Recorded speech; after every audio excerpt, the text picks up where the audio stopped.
ಆಗಿದ್ದೇನೆ. ನನ್ನನ್ನು ನಂಬುವವನು ಬದುಕುವನು, ಮತ್ತು ಬದುಕುತ್ತಾ ನನ್ನನ್ನು ನಂಬುವ ಪ್ರತಿಯೊಬ್ಬನು ಎಂದಿಗೂ ಸಾಯುವುದಿಲ್ಲ. ನಮ್ಮ ಆರಂಭವು ತಂದೆ, ಮಗ, ಪವಿತ್ರಾತ್ಮನಾಗಿರುವ ತ್ರೈಕ ದೇವರ ನಾಮದಲ್ಲಿ ಉಂಟಾಗಲಿ. ಆಮೇನ್. ನಾವು ಹಾಡುವಂಥ ಸಂಗೀತದಲ್ಲಿ 79ನೇ ಸಂಗೀತ 1 ಮತ್ತು 2 ಚರಣಗಳನ್ನು ಹಾಡಿಕೊಳ್ಳೋಣ. ಸಂಗೀತ 79 1 ಮತ್ತು 2 ಚರಣವನ್ನು ಹಾಡಿಕೊಳ್ಳೋಣ.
ಪ್ರೀತಿ ಮಾಡುವ ಸರ್ವಶಕ್ತನಾದ ದೇವರೇ, ಅಪಾ ಕರ್ತನೆ, ಬೆಳಗಿನ ಜಾವದಲ್ಲಿ ನಿನ್ನ ಆಲಯಕ್ಕೆ ಬಂದು ಪ್ರಾರ್ಥನೆ ಮಾಡುವಂಥ ಕೃಪೆಯನ್ನು ಕೊಟ್ಟಿದ್ದಕ್ಕಾಗಿ ನಿನಗೆ ಕೋಟಿ ಕೋಟಿ ಸ್ತೋತ್ರಪ್ಪ. ಅಪಾ ಕರ್ತನೆ, ಹೇಳವಾಗಿ ಶ್ರಮ ಮರಣ ದಿನದಲ್ಲಿ ಬಂದು ಹೋದಂಥ ಪ್ರತಿಯೊಬ್ಬ ಸೇವಿಕರನ್ನು ನೀನು ಆಶೀರ್ವದಿಸು ಕರ್ತನೆ. ಅವರು ಹೊತ್ತುಕೊಂಡ ಬಂದು ವಾಕ್ಯಗಳನ್ನು ನಮಗೆ ಹೇಳಿರುವಾಗ ಕರ್ತನೆ, ಆ ವಾಕ್ಯಗಳು ನಮ್ಮ ಜೀವಿತದಲ್ಲಿ ಕಾರ್ಯವನ್ನು ಮಾಡುವಂತೆ ಕೃಪೆ ಮಾಡಿಕೊಡು ಕರ್ತನೆ. ಹಾಗೂ ನಮ್ಮ ಸಭಾ ಪಾಲಕರನ್ನು, ಸಭಾ ಹಿರಿಯರನ್ನು ನಿನ್ನ ಕೈಗೆ ಒಪ್ಪಿಸಿಕೊಡುವಳಾಗಿದ್ದೇನೆ. ಅವರು ಮಾಡುವಂಥ ಸೇವೆಯನ್ನು ನೀನು ಆಶೀರ್ವದಿಸು ಕರ್ತನೆ. ಅಪಾ ಕರ್ತನೆ, ಸೇವೆಯಲ್ಲಿ ಅವರು ಬಲವಾಗಿ ದುಡಿಯುತ್ತಿರುವಾಗ ಕರ್ತನೆ, ಅವರನ್ನು ನೀನು ಹೆಚ್ಚೆಚ್ಚಾಗಿ ಆಶ್ರಯಿಸು ಕರ್ತನೆ. ನಮ್ಮ ಸಭೆಯ ಎಲ್ಲ ಅನ್ಯೋನ್ಯ ಕೂಟವನ್ನು ನಿನ್ನ ಕೈಗೆ ಒಪ್ಪಿಸಿಕೊಡುವಳಾಗಿದ್ದೇನೆ ಕರ್ತನೆ. ಅಲ್ಲಿ ಮಾಡುವ ಪ್ರತಿಯೊಂದು ಪ್ರಾರ್ಥನೆಯನ್ನು ನೀನು ಲಾಲಿಸು ಕರ್ತನೆ. ಅಪಾ ಕರ್ತನೆ, ನಮ್ಮ ಸಭೆಯಲ್ಲಿರುವ ಪ್ರತಿಯೊಂದು ಕುಟುಂಬವನ್ನು ನಿನ್ನ ಮುಂದೆ ನೆನಪು ಮಾಡಿಕೊಳ್ಳುತ್ತಾ ಇದ್ದೇನಪ್ಪ. ಎಲ್ಲ ಕುಟುಂಬವನ್ನು ನೀನು ಆಶೀರ್ವದಿಸು ಅಪಾ ಕರ್ತನೆ. ವೃದ್ಧ ತಂದೆ ತಾಯಿಗಳನ್ನು ನಿನ್ನ ಮುಂದೆ ನೆನಪು ಮಾಡಿಕೊಳ್ಳುತ್ತಾ ಇದ್ದೇನೆ ಅಪ್ಪ. ಎಲ್ಲ ವೃದ್ಧ ತಂದೆ ತಾಯಿಗಳನ್ನು ನೀನು ಆಶೀರ್ವದಿಸು. ಅವರು ತೆಗೆದುಕೊಳ್ಳುವ ಗುಳಿಗೆ ಆಹಾರವನ್ನು ನೀನು ಮುಟ್ಟು ಕರ್ತನೆ. ಹಾಗೂ ನಮ್ಮ ರಾಜ್ಯದಲ್ಲಿ ನಡೆದ ಎಲ್ಲ SLC ಮಕ್ಕಳಿಗೋಸ್ಕರ ನಿನ್ನಲ್ಲಿ ಪ್ರಾರ್ಥಿಸುತ್ತಾ ಇದ್ದೇನೆಪ್ಪ. ಅಪ್ಪ, ಎಲ್ಲ ಮಕ್ಕಳ ಸಂಗಡ ಇದ್ದಿದ್ದಕ್ಕಾಗಿ ನಿನಗೆ ಸ್ತೋತ್ರಪ್ಪ. ಅಪ್ಪ ಕರ್ತನೆ, ಇಲ್ಲಿ ಬೆಳಗಿನ ಜಾವದಲ್ಲಿ ಬಂದಿರುವ ಪ್ರತಿಯೊಂದು ಆತ್ಮಗಳನ್ನು ನಿನ್ನ ಕೈಗೆ ಒಪ್ಪಿಸಿಕೊಡುವಳಾಗಿದ್ದೇನೆ ಕರ್ತನೆ. ಹಾಗೂ ಆನ್ಲೈನ್ ಮೂಲಕವಾಗಿ ಕೇಳುತ್ತಿರುವ ಪ್ರತಿಯೊಂದು ಆತ್ಮಗಳನ್ನು ನೀನು ಆಶೀರ್ವದಿಸು ಕರ್ತನೆ. ಅಪ್ಪ ಕರ್ತನೆ, ಈಗ ನಮಗೆ ವಾಕ್ಯಗಳನ್ನು ಹಂಚಿಕೊಡುವ ಸೇವಕರನ್ನು ನಿನ್ನ ಕೈಗೆ ಒಪ್ಪಿಸಿಕೊಡುತ್ತಾ ಇದ್ದೇನಪ್ಪ. ಅವರು ಹೇಳುವ ವಾಕ್ಯಗಳು ನಮ್ಮ ಜೀವಿತದಲ್ಲಿ ಕಾರ್ಯವನ್ನು ಮಾಡುವಂತೆ ಕೃಪೆ ಮಾಡಿಕೊಡು ಕರ್ತನೆ. ಅಪ್ಪ ಕರ್ತನೆ, ನಿನ್ನ ಸೇವಕನನ್ನು ಆಶೀರ್ವದಿಸು ಕರ್ತನೆ. ಅವರು ಮಾಡುವಂಥ ಸೇವೆಯನ್ನು 100ರಷ್ಟು ಫಲ ಕೊಡುವಂತೆ ಕೃಪೆ ಮಾಡಿಕೊಡು ಕರ್ತನೆ. ಅಪ್ಪ ಕರ್ತನೆ, ಆನ್ಲೈನ್ ಮೂಲಕವಾಗಿ ಧ್ವನಿವರ್ಧಕವಾಗಿ ಸೇವೆಯನ್ನು ಮಾಡುತ್ತಿರುವ ನಿನ್ನ ಮಕ್ಕಳನ್ನು ಆಶೀರ್ವದಿಸು ಕರ್ತನೆ. ಅವರ ಕುಟುಂಬವನ್ನು ನೀನು ಆಶೀರ್ವದಿಸು ಕರ್ತನೆ. ಅಪ್ಪ ಕರ್ತನೆ, ಹಾಸ್ಪಿಟಲಲ್ಲಿ ಕೆಲಸ ಮಾಡುತ್ತಿರುವ ಪ್ರತಿಯೊಬ್ಬ ಸಿಸ್ಟರ್ಸನ್ನು, ಡಾಕ್ಟರ್ಸನ್ನು ನಿನ್ನ ಮುಂದೆ ನೆನಪು ಮಾಡಿಕೊಳ್ಳುತ್ತಾ ಇದ್ದೇನಪ್ಪ. ಅವರನ್ನು ನೀನು ಆಶೀರ್ವದಿಸು ಕರ್ತನೆ. ರೋಗಿಗಳನ್ನು ನೀನು ಮುಟ್ಟು ಕರ್ತನೆ. ವೈದ್ಯರಿಗಿಂತ ಘನ ವೈದ್ಯನು ನೀನು ಕರ್ತನೆ. ಅಪ್ಪ ಕರ್ತನೆ, ರೋಗದಲ್ಲಿ ನರಳುತ್ತಿರುವ ಪ್ರತಿಯೊಬ್ಬ ಮಕ್ಕಳನ್ನು ಕರ್ತನೆ, ನಿನ್ನಲ್ಲೇ ನಂಬಿಕೆ ಇಟ್ಟುಕೊಂಡು ಕರ್ತನೆ ಪ್ರಾರ್ಥಿಸುವಾಗ ಕರ್ತನೆ, ಅವರ ರೋಗಗಳು ಸ್ವಸ್ಥವಾಗುವಂತೆ ಕೃಪೆ ಮಾಡಿಕೊಡು ಕರ್ತನೆ. ಅಪ್ಪ ಕರ್ತನೆ, ಎಲ್ಲ ಪ್ರಾರ್ಥನೆಯ ಭಿನ್ನವನ್ನು ನೀನು ಕೇಳುತ್ತಾ ಇದೆಯೆಂದು ನಜರೇತಿನ ಯೇಸು ಕ್ರಿಸ್ತನ ಹೆಸರಿನಲ್ಲಿ ಎಲ್ಲವನ್ನು ಬೇಡಿ ಹೊಂದಿದ್ದೇನೆ ತಂದೆ, ಆಮೇನ್.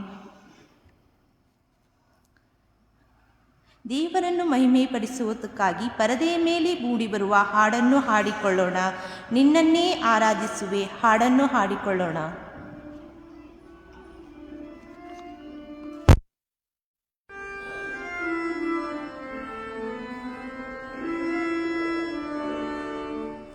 ನಿನ್ನನ್ನೇ ಆರಾಧಿಸುವೆ,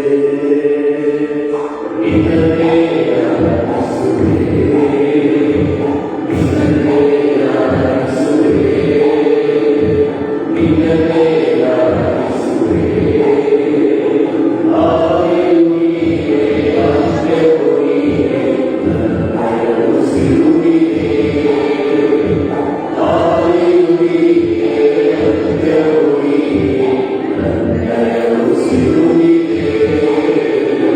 ನಿನ್ನನ್ನೇ ಆರಾಧಿಸುವೆ, ನಿನ್ನನ್ನೇ ಆರಾಧಿಸುವೆ.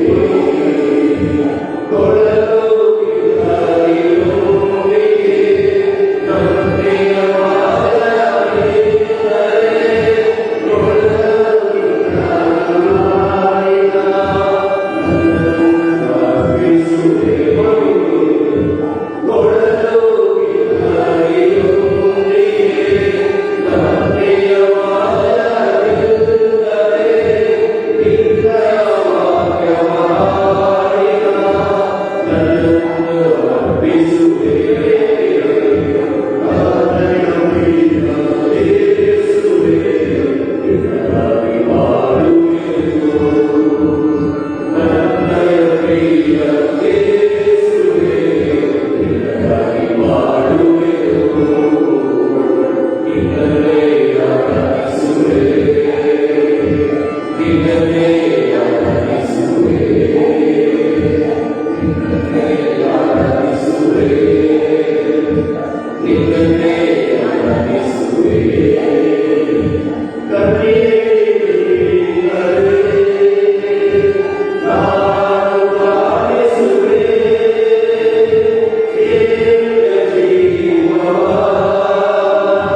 ನಾನು ಹುಡುಕುವೆನು. ಕಣ್ಣೀರಿನಲ್ಲೇ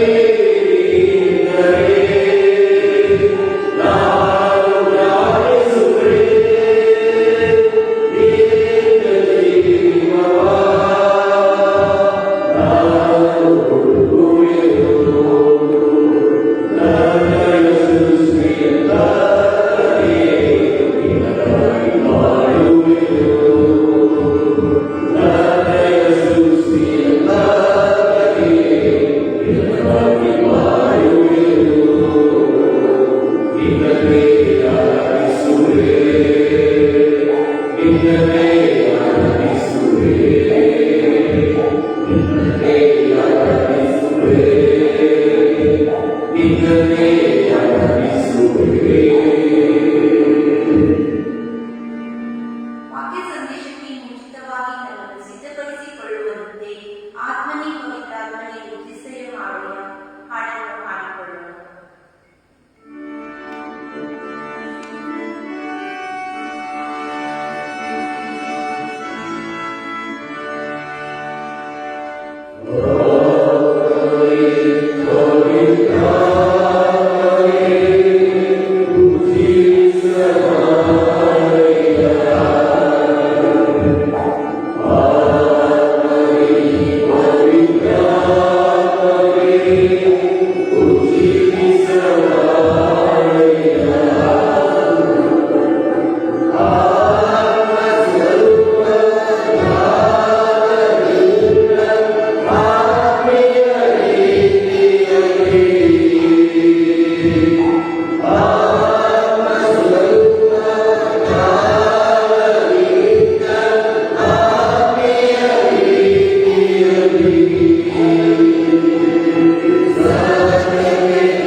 ಪ್ರಾರ್ಥನೆ ಮಾಡೋಣ. ಮಹೋನ್ನತನು ಕೃಪಾವಂತನಾದ ಸ್ವಾಮಿ, ನಮ್ಮೆಲ್ಲರ ಜೀವನದಲ್ಲಿ ನೀನು ಕೊಟ್ಟಂಥ ಈ ಹೊಸ ದಿನಕ್ಕಾಗಿ ಸ್ತೋತ್ರ. ಈ ದಿವಸವನ್ನು ನಿನ್ನ ಸನ್ನಿಧಾನದಲ್ಲಿ ನಾವು ಆರಂಭಿಸುವಂತೆ ನೀನು ನಮಗೆ ಕೊಟ್ಟಂಥ ನಿನ್ನ ಅವಕಾಶಕ್ಕಾಗಿಯೂ ಸ್ತೋತ್ರ. ಕೀರ್ತನೆಗಾರನು ಹೇಳುವ ಹಾಗೆ, ನಿನ್ನ ಅಂಗಳದಲ್ಲಿ ಕಳೆಯುವ ಪ್ರತಿಯೊಂದು ಸಮಯವೂ ಸಹಸ್ರ ದಿನಗಳಿಗಿಂತ ಮೇಲೂ. ಹೌದು ಸ್ವಾಮಿ, ಈ ಸಭೆಯವರು ಕಳೆದ 44 ದಿವಸಗಳಿಂದ ಪ್ರತಿ ದಿವಸ ಬೆಳಗ್ಗೆ ಸೇರಿ ಬಂದು ಆರಾಧನೆಯನ್ನು ಮಾಡುತ್ತಾ ನಿನ್ನ ಪ್ರಸನ್ನತೆ ಅನುಭವಿಸುವ ಕೃಪೆಯನ್ನು ಕೊಟ್ಟಿದೆ. ನಾಳೆಯ ಮುಂಜಾನೆಯ ಪುನರುತ್ಥಾನದ ಆರಂಭದ ಆರಾಧನೆಯೊಂದಿಗೆ ನಾವು ಈ ವರ್ಷದ ಬೆಳಗಿನ ಆರಾಧನೆಗಳನ್ನು ಮುಕ್ತಾಯಗೊಳಿಸಲಿಕ್ಕಿದ್ದೇವೆ. ಆದರೆ ಸ್ವಾಮಿ, ನಾವು ಸಭೆಯಾಗಿ ಬೆಳಗ್ಗೆ ಇಲ್ಲಿ ಕೂಡದಿದ್ದರೂ ನಾವು ಈ 40-45 ದಿವಸಗಳಲ್ಲಿ ಯಾವ ಒಂದು ಅಭ್ಯಾಸವನ್ನು ಮಾಡಿಕೊಂಡೆವೋ ಅದನ್ನು ನಮ್ಮ ಮನೆಗಳಲ್ಲಿ ಮುಂದುವರಿಸುವಂತೆ ಸಹಾಯ ಮಾಡು. ಬೆಳಗ್ಗೆ ಎದ್ದು ನಾವು ನಿನ್ನ ಸಂಗಡ ಸಮಯವನ್ನು ಕಳೆದು ನಿನ್ನೊಟ್ಟಿಗೆ ನಮ್ಮ ಕೆಲಸಗಳನ್ನು ಆರಂಭಿಸುವಂತೆ ಕೃಪೆ ಕೊಡು.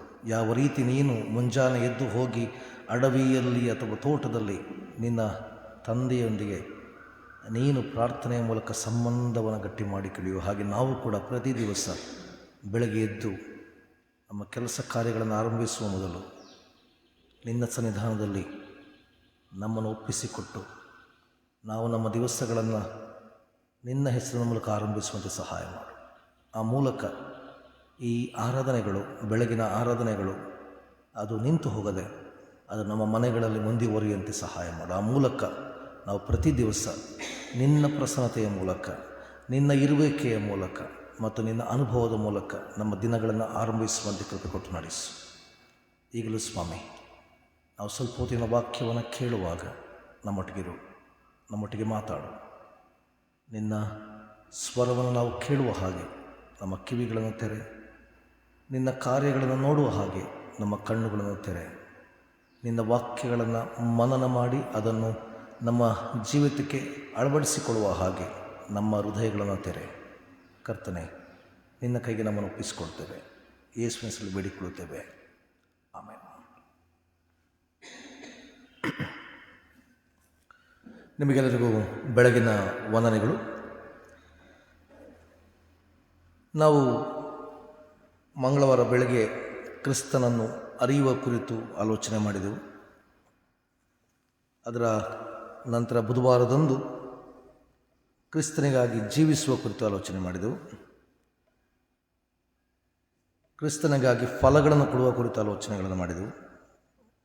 ಇವತ್ತು ಕ್ರಿಸ್ತನನ್ನು ತಿಳುಕೊಂಡ, ಕ್ರಿಸ್ತನನ್ನು ಸ್ವಂತ ರಕ್ಷಕನಾಗಿ ಅಂಗೀಕರಿಸಿಕೊಂಡ ಮತ್ತು ಕ್ರಿಸ್ತನಲ್ಲಿ ಜೀವಿಸುವ ಸಮುದಾಯವಾಗಿ ನಾವು ಏನು ಮಾಡತಕ್ಕದ್ದು, ನಮ್ಮ ಮುಂದಿರುವಂಥ ಜವಾಬ್ದಾರಿಗಳೇನು, ಮುಖ್ಯವಾಗಿ ನಾವು ದೊಡ್ಡ ಮಟ್ಟಿನಲ್ಲಿ ಮಾಡಲಿಕ್ಕಾಗದಿದ್ದರೂ ನಾವಿರುವ ಸ್ಥಳದಲ್ಲಿ, ನಮ್ಮ ಮನೆಯಲ್ಲಿ, ನಮ್ಮ ಕುಟುಂಬದಲ್ಲಿ ನಾವು ಏನನ್ನು ಮಾಡಬಹುದು ಎಂಬುದರ ಕುರಿತು ಆಲೋಚನೆ ಮಾಡೋಣ. ಇದಕ್ಕೆ ನಾನು ಆರಿಸಿಕೊಂಡಂಥ ದೇವರ ವಾಕ್ಯದ ಮಾತು ಅದು ಯೋಹಾನನ ಬರೆದ ಸುವಾರ್ತೆ 1ನೇ ಅಧ್ಯಾಯ ಅದರ 29ನೇ ವಚನದಿಂದ 42 ವಚನದವರೆಗೆ. ಯೋಹಾನನ ಬರೆದ ಸುವಾರ್ತೆ 1ನೇ ಅಧ್ಯಾಯ 29ನೇ ವಚನದಿಂದ 42ನೇ ವಚನದವರೆಗೆ.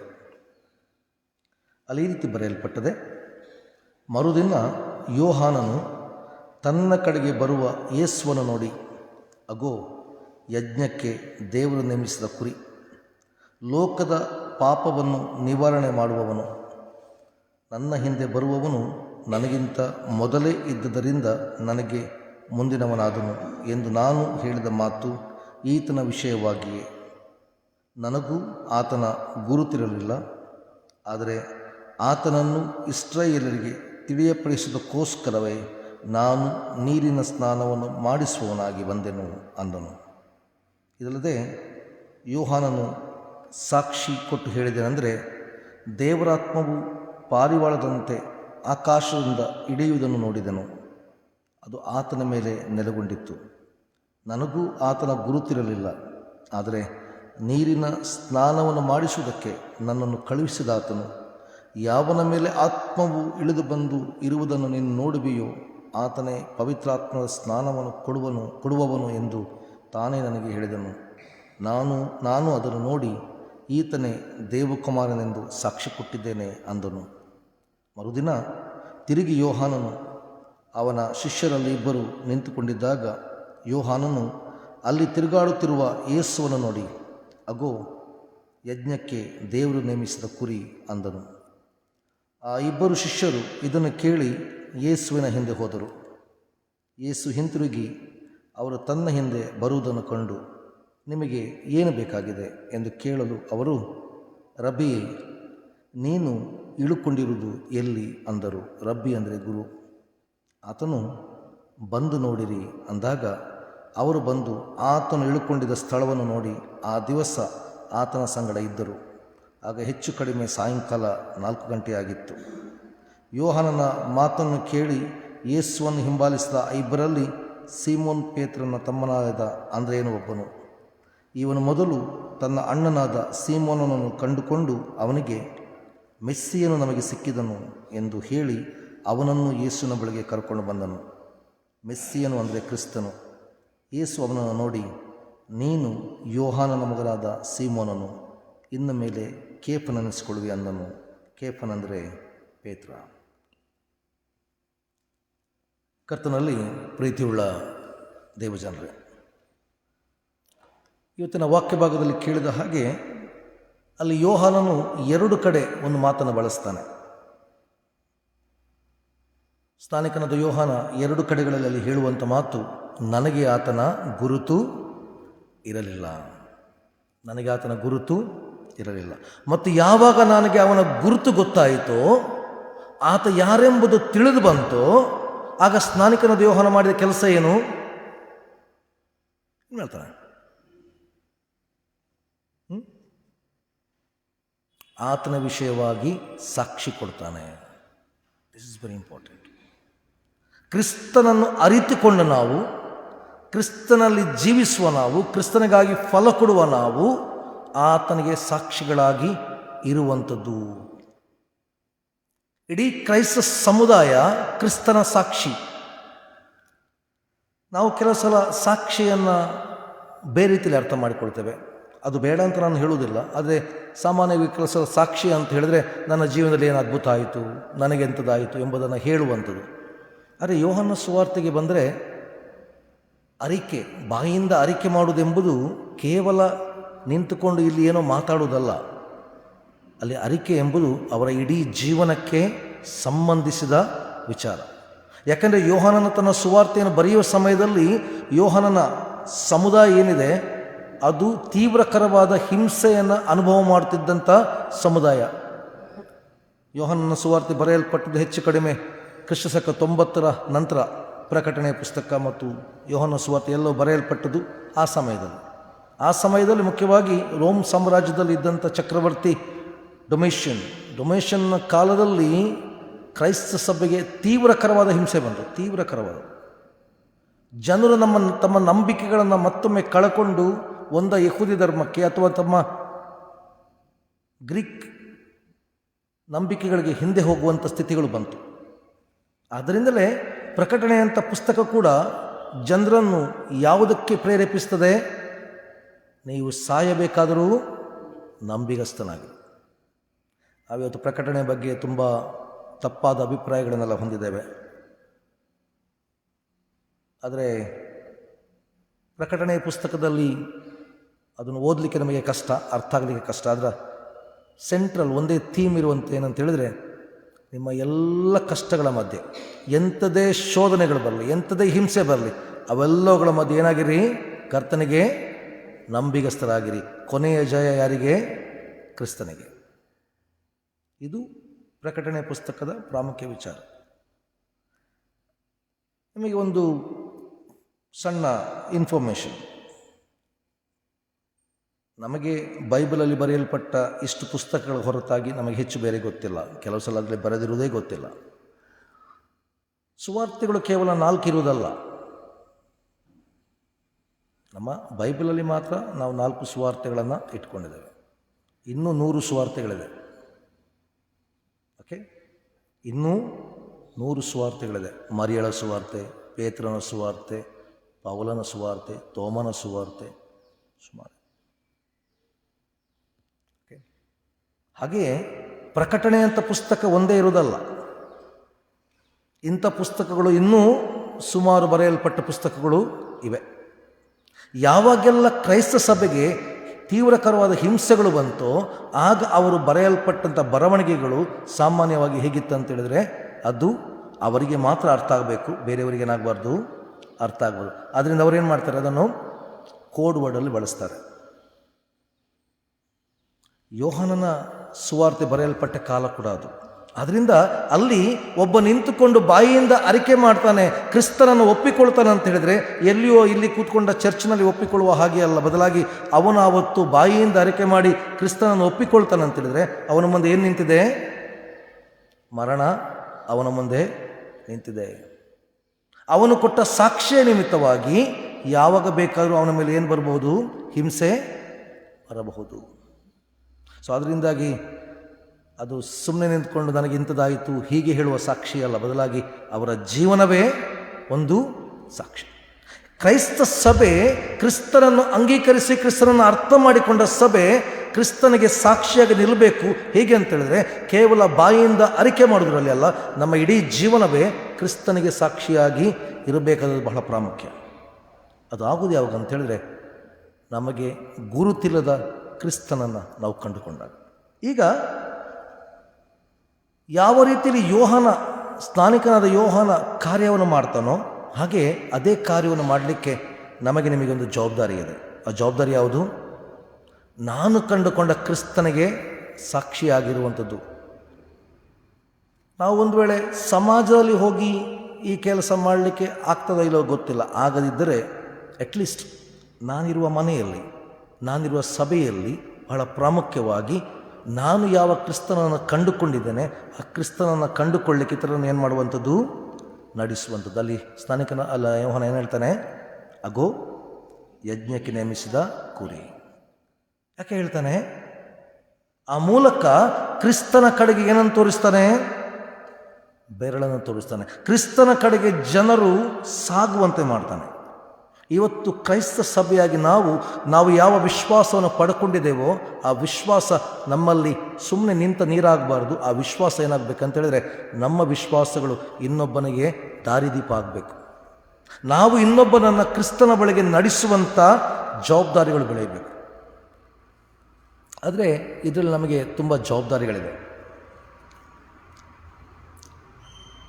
ಒಂದು ಸಲ ನನ್ನ ಒಬ್ಬ ಅಣ್ಣ, ಅವನು ಚರ್ಚಲ್ಲಿ ಎಲ್ಡರ್ ಆಗಿದ್ದ, ಒಂದು ಸುಮಾರು ವರ್ಷ ಎಲ್ಡರ್ ಆಗಿದೆ. ಈಗ ಬಿಟ್ಟ ಮೇಲೆ ಮತ್ತೆ ಅವನಾಗಲಿಲ್ಲ.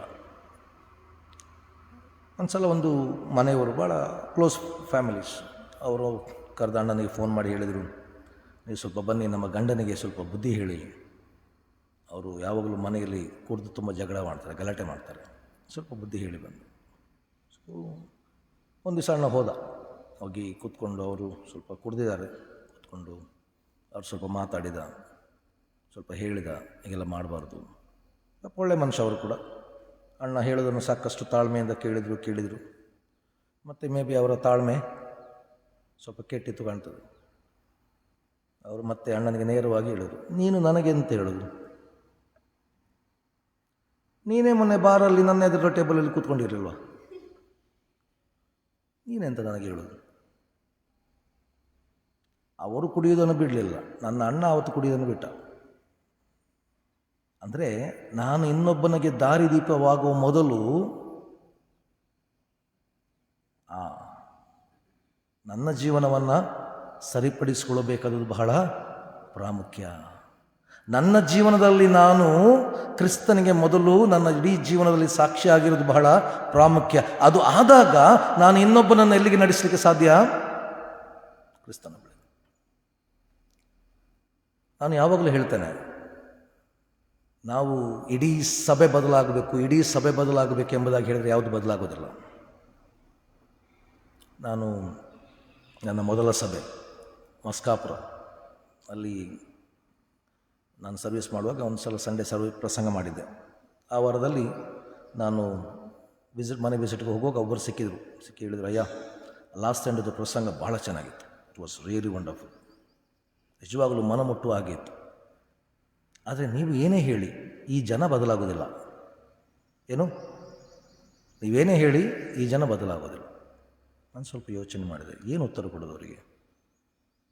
ಆಮೇಲೆ ಹೇಳಿದೆ, ಅವ್ರಿಗೊಂದು ಪ್ರಶ್ನೆ ಕೇಳಿದೆ, ಅವರನ್ನೆಲ್ಲ ಬಿಟ್ಟುಬಿಡಿ, ನೀವು ಬದಲಾಗಿದ್ದೀರಾ? Have you changed? ನಾನು ಹೇಳಿದೆ, ಮೊದಲು ನಾನು ಬದಲಾಗಬೇಕು. ನಾನು ಬದಲಾದ್ರೆ ಯಾರು ಬದಲಾಗ್ತಾರೆ? ನನ್ನ ಮನೆ ಬದಲಾಗ್ತದೆ.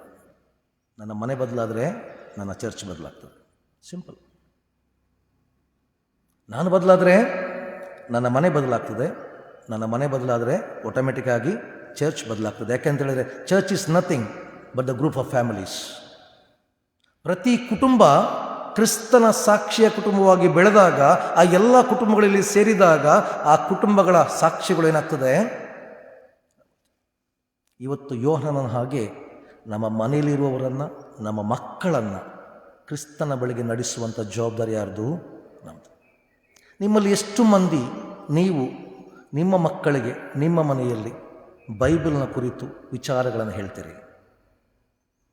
ನಿಮ್ಮಲ್ಲಿ ಎಷ್ಟು ಜನ ಕೂತ್ಕೊಂಡು ಆ ಮಕ್ಕಳೊಟ್ಟಿಗೆ ಬೈಬಲ್ ಓಪನ್ ಮಾಡಿಕೊಂಡು ಅವರಿಗೆ ವಿಚಾರಗಳನ್ನು ತಿಳಿಸ್ತೀರಿ? ಸಂಡೇ ಸ್ಕೂಲ್ಗೆ ಕಳಿಸ್ತೀರಿ ಮಾತ್ರ ಸಾಲದು. ಸಂಡೇ ಸ್ಕೂಲಲ್ಲಿ ಮಕ್ಕಳು ಎಷ್ಟು ಕಲಿತಾರೆ? ಒಂದು ವರ್ಷದಲ್ಲಿ ಇರುವುದು 52 ಭಾನುವಾರ. 52 ಭಾನುವಾರದಲ್ಲಿ ಸಂಡೇ ಸ್ಕೂಲ್ ಇರೋದು ಹೆಚ್ಚು ಕಡಿಮೆ 30 ದಿವಸ. ಉಳಿದ ದಿವಸ ರಜೆಗಳು, ಹಬ್ಬಗಳು ಹೋಗ್ತದೆ. 52 ದಿವಸ, 30 ದಿವಸ. 30 ದಿವಸದಲ್ಲಿ ಸಂಡೇ ಸ್ಕೂಲಲ್ಲಿ ಅವರು ದೇವರ ವಾಕ್ಯವನ್ನು ಕೇಳೋದು ಎಷ್ಟು ಹೊತ್ತು? ಒಂದು ಅರ್ಧ ಗಂಟೆ ಲೆಕ್ಕ ಹಾಕಿದರೆ ಎಷ್ಟಾಯಿತು? 30 × ಅರ್ಧ ಗಂಟೆ ಎಷ್ಟು ತಾಸು? 15 hours. ಒಂದು ದಿವಸಕ್ಕೆ ಎಷ್ಟು ತಾಸುಂಟು? ಅಂದರೆ ಇಡೀ ವರ್ಷದಲ್ಲಿ ನಮ್ಮ ಮಕ್ಕಳು 24 ತಾಸು ಕೂಡ ದೇವರ ವಾಕ್ಯ ಕಲಿಯಲ್ಲ. ನಮ್ಮ ಮಕ್ಕಳು ಶಾಲೆಗೆ ಹೋದರೆ 8 ತಾಸು ಇರ್ತಾರೆ ಶಾಲೆಯಲ್ಲಿ. ನಮ್ಮ ಇಡೀ ಸಂಡೇ ಸ್ಕೂಲ್ ನಡೆಯುವಂಥದ್ದು 2 ದಿವಸ ಮಾತ್ರ. ಆ ಲೆಕ್ಕ ನೋಡಿದರೆ ಆ 2 ದಿವಸದಲ್ಲಿ ನಾವು ನಮ್ಮ ಮಕ್ಕಳಿಗೆ ಎಷ್ಟು ದೇವರ ವಾಕ್ಯವನ್ನು ಕೊಡಲಿಕ್ಕೆ ಸಾಧ್ಯ? ಆದ್ದರಿಂದ ಪ್ರತಿ ಮನೆ ತಮ್ಮ ಮಕ್ಕಳಿಗೆ ಏನನ್ನು ಕೊಡಬೇಕು? ದೇವರ ವಾಕ್ಯವನ್ನು ಕೊಟ್ಟು ಅವರನ್ನು ಬೆಳೆಸಬೇಕು. ನೀವು ನಿಮ್ಮ ಮಕ್ಕಳಿಗೆ ಸಾಕ್ಷಿಗಳಾಗಿ ನಿಲ್ಲಬೇಕು. ಅಗೋ ಅಲ್ಲಿ ಯಜ್ಞಕ್ಕೆ ನೇಮಿಸಿದ ಕುರಿ ನಿಮ್ಮ ಸಾಕ್ಷಿಗಳು.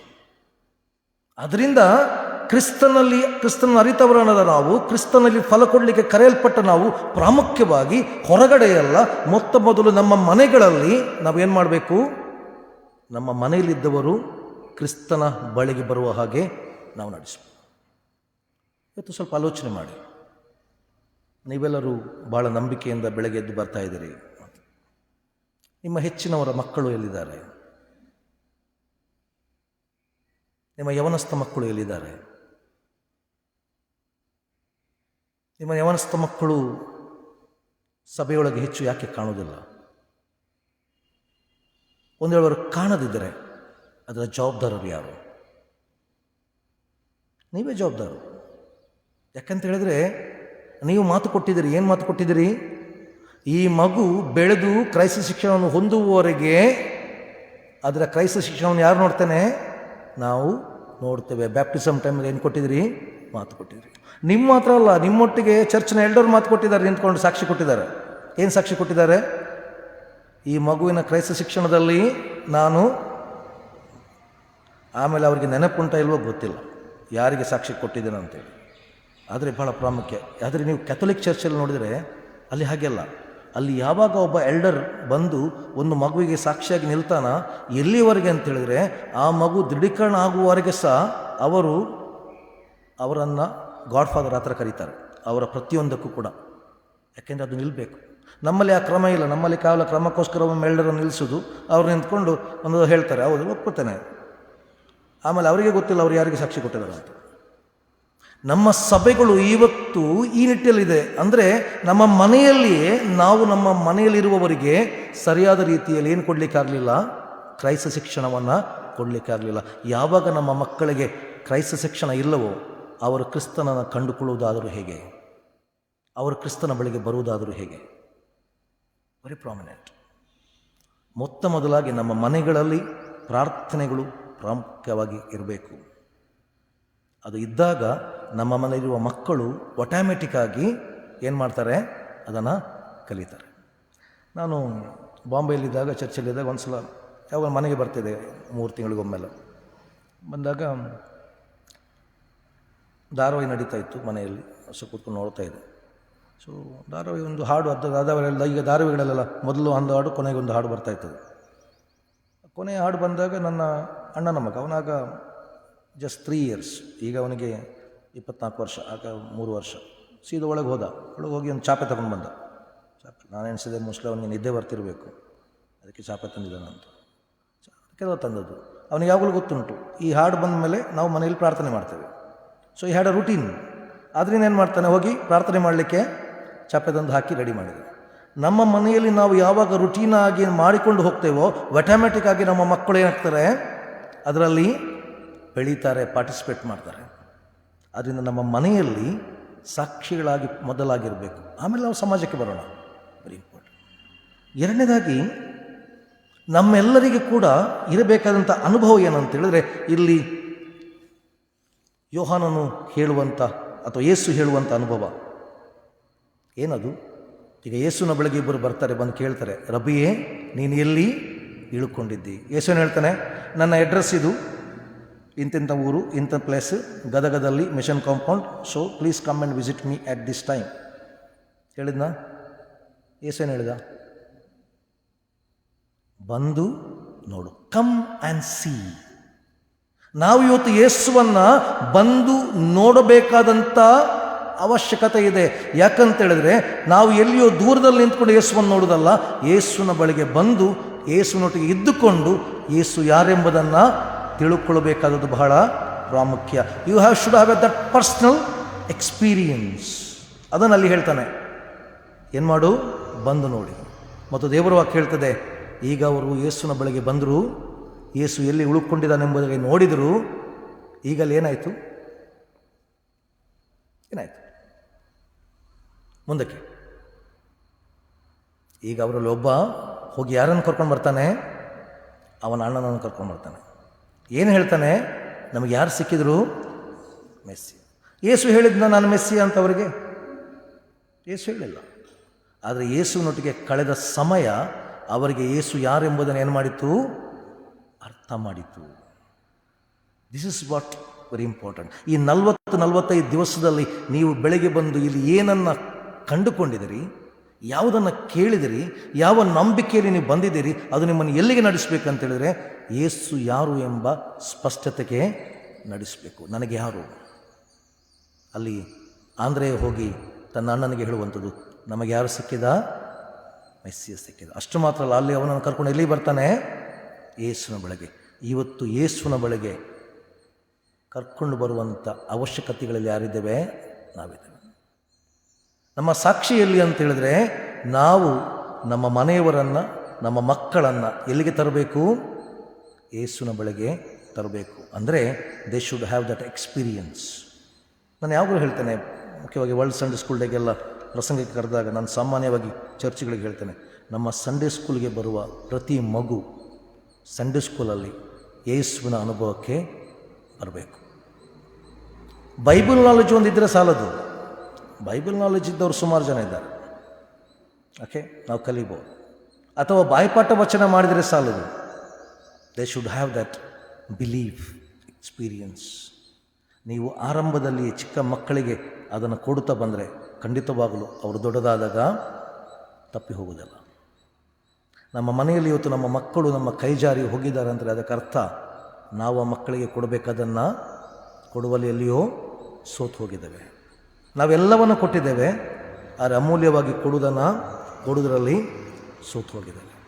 ಅದರಿಂದ ಇವತ್ತು ನಮಗಿರುವ ಜವಾಬ್ದಾರಿ, ಒಂದು ಕಡೆಯಲ್ಲಿ ನಾವು ಗೊತ್ತಿಲ್ಲದಂಥ ಕ್ರಿಸ್ತನನ್ನು ಅರ್ಥ ಮಾಡಿಕೊಳ್ಳುವಂಥದ್ದು, ಆಮೇಲೆ ಆ ಕ್ರಿಸ್ತನ ಮೇಲೆ ನಂಬಿಕೆ ಇಡುವಂಥದ್ದು ಮತ್ತು ಆ ಕ್ರಿಸ್ತನಿಗೆ ಸಾಕ್ಷಿಗಳಾಗಿ ನಿಲ್ಲುವಂಥದ್ದು.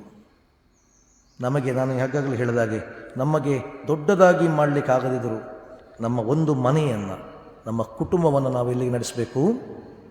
ಕ್ರಿಸ್ತನ ಬಳಿಗೆ. ಮನೆಯಿರುವ ಮಕ್ಕಳನ್ನು, ಯವನಸ್ಥ ಮಕ್ಕಳನ್ನು ಕ್ರಿಸ್ತನ ಬಳಿಗೆ ನಡೆಸಬೇಕು. ಇಲ್ಲವಾದಲ್ಲಿ ಮುಂದಿನ ದಿವಸಗಳಲ್ಲಿ ನಮ್ಮ ಸಭೆಗಳು ಒಂದಲ್ಲ ಒಂದು ರೀತಿಯ ಸಮಸ್ಯೆ ಎದುರಿಸ್ತದೆ. ನೋಡಿ, ಒಂದು ವೇಳೆ ಇವತ್ತು ನಮ್ಮ ಯವನಸ್ಥ ಮಕ್ಕಳು ಅವರ ಆರಾಧನೆಯ ಪಾಲುದಾರರಲ್ಲದಿದ್ದರೆ, ನಮ್ಮ ಯವನಸ್ಥ ಮಕ್ಕಳು ಅವರು ಚರ್ಚ್ನ ಆ್ಯಕ್ಟಿವಿಟಿಯ ಪಾಲುದಾರರಲ್ಲಿದ್ದರೆ, ನಾಳೆ ಈ ಸಭೆಯನ್ನು ಮುನ್ನಡೆಸಬೇಕಾದವರು ಯಾರು ನಡೆಸಬೇಕು? ನೀವೆಷ್ಟು ವರ್ಷ ಇರ್ತೀರಿ? ನಾಳೆಯ ಮುಂದಿನ ಸಭೆಯನ್ನು, ಜವಾಬ್ದಾರಿಗಳನ್ನು ಮುಂದೆ ಕೊಳ್ಳುವ ವ್ಯಕ್ತಿಗಳು ಯಾರು? ಇವತ್ತಿನ ಯವನಸ್ಥ ಮಕ್ಕಳು ನಾಳೆ ಸಭೆಯನ್ನು ಮುನ್ನಡೆಸಿಕೊಂಡು ಹೋಗುವ ಜವಾಬ್ದಾರಿ. ಇವತ್ತು ಅವರು ಸಭೆಯೊಳಗೆ ಇಲ್ಲದಿದ್ದರೆ ನಾಳೆ ಅವರನ್ನು ಸಭೆಯೊಳಗೆ ಕರ್ಕೊಂಡು ಬರೋದು ಹೇಗೆ? ನಾಳೆ ಅವರ ಸಭೆಯ ಜವಾಬ್ದಾರಿಯನ್ನು ಹೊತ್ತುಕೊಳ್ಳುವುದಾದರೆ ಹೇಗೆ? ನೆನಪಿಟ್ಕೊಳ್ಳಿ, ನಾವು ಸಭೆಯಾಗಿ ಎಲ್ಲಿಯೋ ಸೋತು ಹೋಗ್ತಾ ಇದ್ದೇವೆ. ನಾವು ಸಭೆಯಾಗಿ ಎಲ್ಲಿಯೋ ತಪ್ಪು ಮಾಡ್ತಾ ಇದ್ದೇವೆ. ಇವತ್ತು ನಮಗೆ ಜವಾಬ್ದಾರಿಗಳಿದೆ. ನಾವು ಮಾತ್ರ ಕ್ರಿಸ್ತನನ್ನು ಕಂಡುಕೊಳ್ಳುವುದಲ್ಲ, ನಾನು ಮಾತ್ರ ನಂಬಿಕೆಯಲ್ಲಿ ಬಲ ಹೊಂದುವುದಲ್ಲ, ನಂಬಿಕೆಯನ್ನು ನನ್ನ ಮನೆಗೆ ನಾನು ಕೊಂಡೊಯ್ಯಬೇಕು, ನನ್ನ ಇಡೀ ಮನೆ. ಆದ್ದರಿಂದ ಯೆಹೋಶುವ ಹೇಳಿದ ಮಾತು ಏನು ಹೇಳ್ತಾನೆ? ನಾನು ಮನೆಯವರು ಯೆಹೋವನನ್ನು ಸೇವಿಸು. ನೀವು ಸ್ವಲ್ಪ ಆಲೋಚನೆ ಮಾಡಿ, ನಿಮ್ಮ ಮನೆಯವರು ನೀವು ಒಟ್ಟಾಗಿ ಕರ್ತನನ್ನೇ ಸೇವಿಸ್ತೀರೋ ಅಥವಾ ಬೇರೆ ಏನನ್ನಾದರೂ ಸೇವಿಸ್ತೀರೋ? ಯಾವುದನ್ನು ಸೇವಿಸ್ತೀರಿ?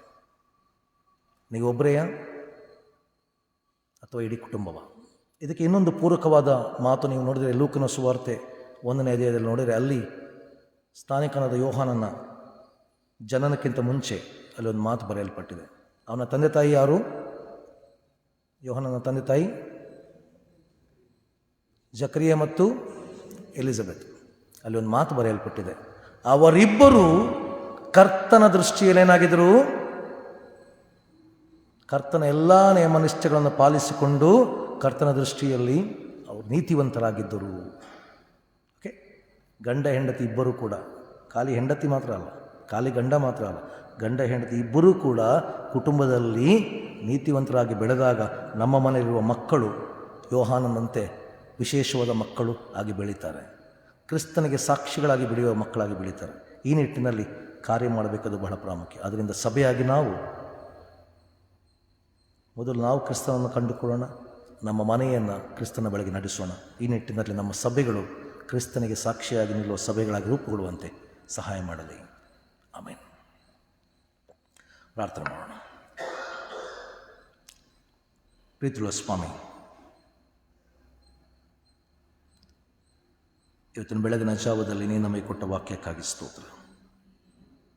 ನಾವು ಎಲ್ಲಿಯೋ ದೂರದಲ್ಲಿ ನಿಂತು ನಿನ್ನನ್ನು ನೋಡುವವರಲ್ಲ, ನೀನಿದ್ದಲ್ಲಿ ಬಂದು ನಿನ್ನ ಜೊತೆಯಲ್ಲಿ ವಾಸ ಮಾಡಿ ನಮ್ಮ ಸ್ವ ಅನುಭವದ ಮೂಲಕ ನೀನು ಯಾರೆಂಬುದನ್ನು ಪ್ರಕಟ ಮಾಡಲಿಕ್ಕೆ ನಾವು ಕರೆಯಲ್ಪಟ್ಟಿದ್ದೇವೆ. ನಮ್ಮ ನಂಬಿಕೆ ಕೇವಲ ಬೈಬಲಲ್ಲಿ ಬರೆಯಲ್ಪಟ್ಟಂಥ ಘಟನೆಗಳ ಮೇಲೆ, ಸಾಕ್ಷಿಗಳ ಮೇಲೆ ಅಲ್ಲ ಸ್ವಾಮಿ. ನಾವು ನಿನ್ನನ್ನು ನಂಬಿರುವಂಥದ್ದು ನಾವು ನಿನ್ನನ್ನು ಕಂಡುಕೊಂಡದರಿಂದ, ನಾವು ನಿನ್ನ ಅನುಭವಕ್ಕೆ ಬಂದದರಿಂದ. ಹೌದು ಸ್ವಾಮಿ, ಇವತ್ತು ನಮಗೆ ಬಲವನ್ನು ಕೊಡು, ನಮ್ಮ ಇಡೀ ಕುಟುಂಬವನ್ನು ನಿನ್ನ ನಂಬಿಕೆಯಲ್ಲಿ ಬೆಳೆಸಲಿಕ್ಕೆ ಸಹಾಯ ಮಾಡು.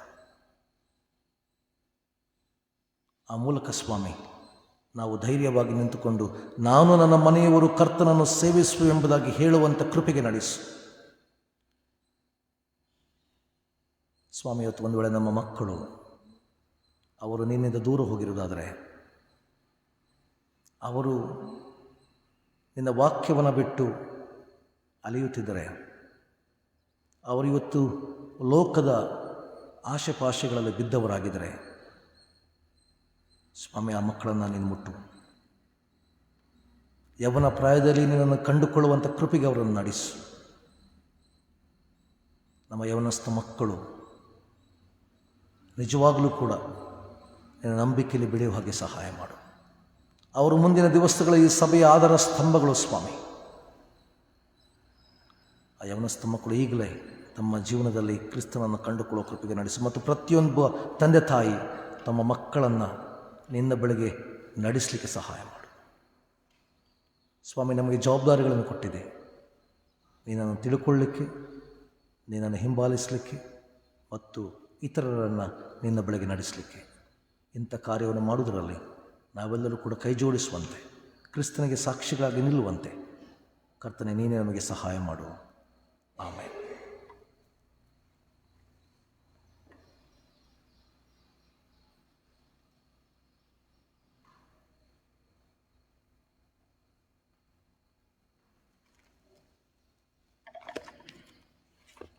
ನಾವು ಹಾಡುವಂಥ ಸಂಗೀತದಲ್ಲಿ 272ನೇ ಸಂಗೀತ 1 ಮತ್ತು 2, 3 ಚರಣವನ್ನು ಹಾಡಿಕೊಳ್ಳೋಣ. ಹಾಡುವಂಥ ಸಂಗೀತ 272.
ದೇವರ ಆಶೀರ್ವಾದವನ್ನು ಹೊಂದಿಕೊಳ್ಳೋಣ. ನಮ್ಮ ಕರ್ತನಾದ ಯೇಸು ಕ್ರಿಸ್ತನ ಕೃಪೆ, ತಂದೆಯ ದೇವರ ಪ್ರೀತಿ, ಪರಿಶುದ್ಧಾತ್ಮನ ನೇಮತೆ ಯಾವಾಗಲೂ ನಮ್ಮ ಸಂಗಡ ಇದ್ದು ನಾವು ಕ್ರಿಸ್ತನಿಗೆ ಸಾಕ್ಷಿಗಳಾಗಿರಲು, ಕ್ರಿಸ್ತನ ಜೊತೆಯಲ್ಲಿ ಜೀವಿಸಲು ನಮಗೆ ಸಹಾಯ ಕೊಟ್ಟು ನಡೆಸಲಿ. ಆಮೇನ್.